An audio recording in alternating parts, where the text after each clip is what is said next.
يا أيها الرسول بلغ ما أنزل إليك من ربك وإن لم تفعل فما بلغت رسالته۔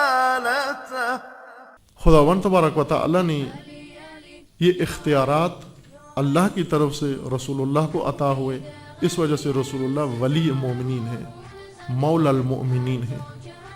اور رسول اللہ کے بعد یہی اختیارات جو رسول اللہ کو تھے، ایک حاکم کے طور پر، سرپرست کے طور پر جتنی اختیارات الہی رسول اللہ کو حاصل تھے، وہ رسول اللہ کے بعد جانشین رسول و وصی رسول کو حاصل ہوئے۔ اسی کا اعلان رسول اللہ نے کیا تھا، من کنت مولا فہذا علی مولا، جس کا میں مولا تھا، جس کا میں حاکم تھا، جس کا میں سرپرست تھا، جس کا میں با اختیار و صاحب اختیار تھا، اب میرا وصی اس کا صاحب اختیار ہے، اور وہ اختیارات میرے وصی کو ہیں۔ وصی رسول نہیں ہے، وصی پر وحی نازل نہیں ہوتی، وصی پر قرآن نہیں اترتا، وصی تابع رسول اللہ ہے، وصی پیروئے رسول اللہ ہے، وصی جانشین رسول اللہ ہے۔ لیکن لوگوں کے اوپر اختیار، امت کے اوپر اختیار رکھنے کے حوالے سے وصی کو وہ تمام اختیارات حاصل ہیں جو رسول اللہ کو حاصل ہیں۔ یہ ولایت، اس کو اگر عام معنی میں ہم ذکر کریں، یہ ولایت سیاسی ہے، ولایت قرآنی، ولایت اجتماعی ہے، ولایت سیاسی ہے۔ چونکہ مسلمانوں کے حاکم سیاسی رسول اللہ تھے، اور رسول اللہ اب اس دنیا سے تشریف لے جا رہے ہیں، اور مسلمانوں کو حاکم چاہیے، مسلمانوں کو ولی چاہیے، والی چاہیے، صاحب اختیار چاہیے، با اختیار حاکم چاہیے، جو حکم خدا کے تحت مسلمانوں کے امور کی نگہداری کرے، وہ پاسبانی کرے۔ اس ولایت کا اعلان ہوا روز غدیر، اور رسول اللہ کو یہی کھٹکا تھا جو خداوند نے فرمایا، ان لم تفعل، اے رسول اگر آپ نے یہ کام نہ کیا، فما بلغت رسالتہ، آپ نے اللہ کی رسالت نہیں پہنچائی، یعنی رسالت ہی نہیں پہنچائی اگر یہ پیغام نہیں پہنچایا۔ اب یہاں بہت لطافت ہے اس آیا اور اس لہجے کے اندر، عجیب و غریب آیت ہے اس مضمون کی، اور اس لہجے کی آیت کوئی بھی نہیں ہے قرآن مجید میں۔ ان لم تفعل، اگر آپ نے نہیں کیا یہ کام، پہلے سے کوئی ایسا گواہ شاہد موجود نہیں ہے کہ خدا نے رسول اللہ کو کوئی پیغام دیا ہو اور رسول اللہ نے پس و پیش سے کام لیا ہو، تاکہ اللہ تعالیٰ کو یہ کہنا پڑے کہ ان لم تفعل، اگر آپ نے نہیں پہنچایا۔ خوب رسول اللہ فرما سکے تھے کہ اے پروردگار، کیا اس سے پہلے ایسے ہوا ہے کہ آپ کی طرف سے وحی آئی ہو اور میں نے نہ پہنچائی ہو؟ جب رسول اللہ پر پہلی وحی نازل ہوئی اور ایک بھی پیروکار نہیں تھا رسول اللہ کا، اس وقت بھی رسول اللہ نے پیغام خدا پہنچایا اور نہیں ڈرے، جب کوئی ساتھی نہیں تھا۔ اور آج تو کم از کم 1,20,000 سامنے رسول اللہ کے پیروکار بیٹھے ہوئے ہیں جو رسول اللہ کی امامت میں حج کر کے آئے ہیں، اور اتنے ہی یا اس سے زیادہ مدینہ میں بیٹھے ہوئے ہیں، اور ارد گرد کی آبادیوں میں رسول اللہ کے پیروکار موجود ہیں۔ وہ رسول اللہ جو شب ہجرت نہیں ڈرے، جو روز اول ہجرت نہیں ڈرے، جو روز اول بعثت نہیں ڈرے، پہلی وحی دریافت کر کے پہنچائی اس دن نہیں ڈرے، جس دن مشرکین سے مکہ بھرا ہوا تھا، اور جس دن مشرکین رسول اللہ کے خلاف منصوبے بنا رہے تھے، اس دن رسول اللہ نہیں ڈرے، جس دن ڈرنے کا دن تھا۔ آج رسول اللہ جن کے لاکھوں مرید ہو چکے ہیں اور لاکھوں پیروکار ہیں، ان کے درمیان رسول اللہ ڈر رہے ہیں۔ اصل نقطہ یہ تھا کہ رسول اللہ کے قلب مبارک میں یہ خوف تھا۔ یہ خوف اولیاء ہے، یہ معمولی لوگوں کا خوف نہیں ہے۔ عوام اور ہم جیسے لوگ اس خوف کو نہیں سمجھ سکتے۔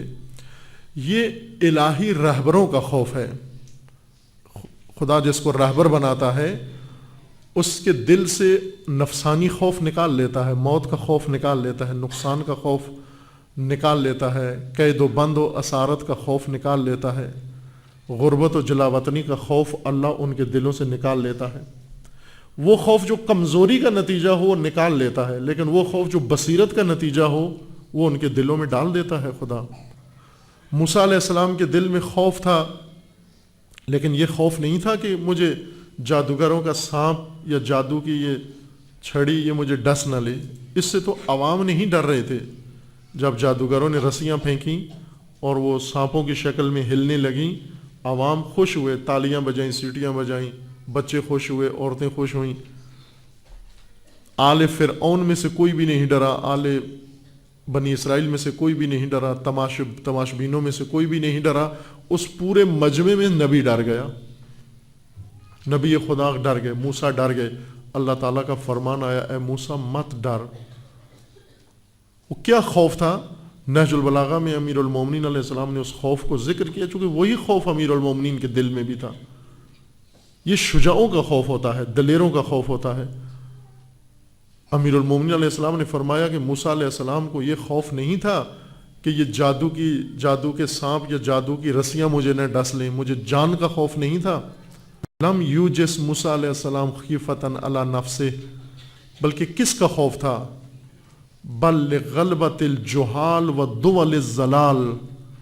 موسیٰ علیہ السلام کو یہ خوف تھا کہ اگر وہ اس حکمت کو نہ سمجھ سکے جو میں انجام دے رہا ہوں، یہ معجزہ، اور اس کے مقابلے میں جادوگروں کا شعبدے اور معجزے میں فرق اگر یہ عوام کو سمجھ میں نہ آیا تو نتیجہ یہ ہوگا کہ جاہل غالب آ جائیں گے اور گمراہ حکومتیں ان کے اوپر مسلط ہو جائیں گی. مجھے اس چیز کا خوف ہے. اور وہی ہوا، موسیٰ علیہ السلام کا خوف درست ثابت ہوا کہ جب موسیٰ علیہ السلام نے عصا پھینکا وہ اژدہا بنا، تو انہوں نے نہیں کہا کہ یہ موسیٰ نبی ہے، بلکہ کہا یہ بڑا جادوگر ہے. وہ چھوٹے جادوگر ہیں، یہ بڑا جادوگر ہے. خوب یہی خوف تھا موسیٰ علیہ السلام کو، اور یہی خوف رسول اللہ کے دل میں تھا کہ میں امر ولایت کا اعلان کر رہا ہوں. خداوند تبارک و تعالیٰ کا حکم ہے، یا ایھا الرسول بلغ ما انزل الیک من ربک، جو کچھ آپ کے پروردگار نے آپ پر نازل کیا اسے بیان فرما دیں، ابلاغ کر دیں اسے. ان لم تفعل فما بلغت رسالتہ، اللہ یعصمک من الناس لا تخشوہم، ان سے مت ڈرو، ان سے خوفزدہ مت ہو، خدا بچائے گا آپ کو. کون سا خوف تھا رسول اللہ کے دل میں؟ لغلبۃ الجہال ودول الضلال. یہی خوف تھا جو 14 صدیوں سے ہو رہا ہے. یہی کھٹکا رسول اللہ کے دل میں تھا، یہی خوف تھا رسول اللہ کے دل میں کہ میں ابھی یہ اعلان کروں گا. خوب اس ولایت کا کیا معنی کریں گے یہ؟ ابھی میں کہوں گا من کنت مولاہ فہذا علی مولا، نتیجہ کیا ہوگا؟ رد عمل کیا ہوگا؟ عکس العمل کیا ہوگا؟ یہ سننے والے، یہ حجاج، یہ میرے ساتھی، انہیں کیا سمجھ میں آئے گی؟ ان کے بعد آنے والوں کو کیا سمجھ میں آئے گی؟ اور ان کے بعد آنے والوں کو کیا سمجھ میں آئے گی؟ آیا جس چیز کا میں اعلان کر رہا ہوں یہ نافذ ہو جائے گی؟ یہ ان کے پلے پڑ جائے گی؟ یہ اسے قبول کر لیں گے، اس کے سائے میں زندگی بسر کریں گے، اسے اپنا نظام زندگی کے طور پر انتخاب کریں گے؟ یہی خوف تھا رسول اللہ کو. لغلبۃ الجہال ودول الضلال، گمراہ حکومتوں کا خطرہ تھا رسول اللہ کو، اور جہال کے غالب آنے کا خطرہ تھا رسول اللہ کو، جو ہو گیا. البتہ خدا نے جو وعدہ دیا کہ خدا آپ کو بچائے گا، اور حکمت ہے خدا کے کام میں. رسول اللہ کی کارکردگی پر واقعاً جشن منانا چاہیے، جو کچھ رسول اللہ نے انجام دیا روز غدیر.